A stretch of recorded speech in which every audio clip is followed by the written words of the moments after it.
Sir knee replacement surgeries ఇలా surgeries ఉన్నాయి కదా, ఇవన్నీ అంటే చాలా మందికి వచ్చే డౌట్ ఏంటంటే సర్జరీస్ కంపల్సరీయా? ఎందుకంటే మనం ఒక రికమెండ్ చేసినప్పుడు సార్ చేయించుకోవాలా ఇలా చాలా అడుగుతుంటారు. సో వాళ్ళకి మీరు ఏం చెప్తారు? Okay, not at all. Surgery must కానే కాదు ఇది. This is life style surgery, quality of life issue. అంటే ఇప్పుడు మనకు ఈ ఆర్థరైటిస్ వలన, అరుగుదల వలన క్వాలిటీ బాగా దెబ్బతినిపోయింది.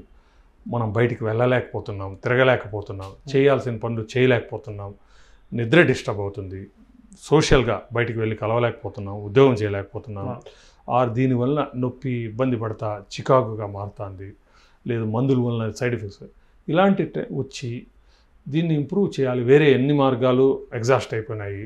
నాకు బెటర్ క్వాలిటీ కావాలనుకున్నప్పుడు, బెటర్ క్వాలిటీ ఆఫ్ లైఫ్ కావాలనుకున్నప్పుడు డెఫినెట్గా ఇది ఉండే వాటిలో most reliable way to give better quality of life. అట్లనే అవసరం లేదు. పాతకాలంలో ఏమో సర్జరీ చేయించుకునే వాళ్ళ అస్సలు, మన తాతగారు చేయించుకునే వాళ్ళు అస్సలు లేదు. వాళ్ళు బతికారు. అయితే డెఫినెట్గా వాళ్ళు ఆ కాలంలో చాలా సపోర్ట్ ఉండేది. జాయింట్ ఫ్యామిలీస్ సపోర్ట్ ఉండేవాళ్ళు. కొంచెం ఒక విధంగా చెప్పాలంటే on an average life span తక్కువ కూడా ఉండేది. ఇప్పుడు మన లైఫ్ స్పాన్ పెరిగింది, యావరేజ్ లైఫ్ స్పాన్. కొంతమంది ఆ కాలంలో 100 years బతికేవాళ్ళు, బట్ యావరేజ్ లైఫ్ స్పాన్ పెరిగింది, మన ఒబిసిటీ పెరిగింది, యాక్టివిటీ తగ్గిపోయింది. ఇప్పుడు ఎక్కువ మంది వస్తున్నారు.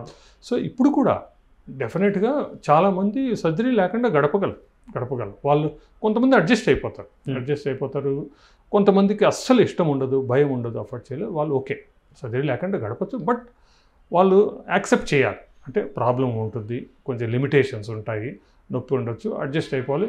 నొప్పికి ఎక్కువ ట్యాబ్లెట్స్ తీసుకోకూడదు, ఎందుకంటే వాటి వల్ల సైడ్ ఎఫెక్ట్స్ రావచ్చు. సో కొన్ని ఎక్సర్సైజులు, సపోర్టు, వాకింగ్ ఎయిడ్స్ అవి వాడుకొని ఇంకా యాక్టివిటీస్ లిమిటెడ్ చేసుకొని అడ్జస్ట్ అయిపోవాలి.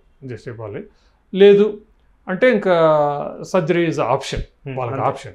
బట్ సర్జరీ చేయాలన్నా కూడా మీ హెల్త్ బాగుండాలి. దాన్ని ఒక 5 సంవత్సరాలన 10 సంవత్సరాలను ఉపయోగించుకునే వయసు ఉండాలి. ఆ క్వాలిటీ ఆఫ్ మిగతా బాడీ బాగుండాలి. రిస్కులు తక్కువ ఉండాలి. అట్ ద సేమ్ టైం 100 మందికి ఆపరేషన్ చేయడంలో ఒకరికి రిస్క్ వచ్చే అవకాశం ఉంది. అది మీరు తెలుసుకోవాలి. ప్రతి డాక్టరు ఆ రిస్క్ రాకూడదనే ప్రయత్నం చేస్తాడు. బట్ ఎవరికి రిస్క్ వస్తుంది ఏ డాక్టర్కు తెలియదు. అంతే సార్.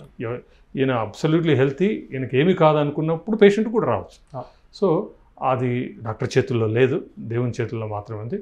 సో ఆ రిస్క్ని యాక్సెప్ట్ చేయాలి, అండర్స్టాండ్ చేసుకొని అది పూర్తిగా తెలుసుకున్న తర్వాతనే మీరు ముందుకు వెళ్ళాలి. అంతే. Okay, thank you. నమస్తే.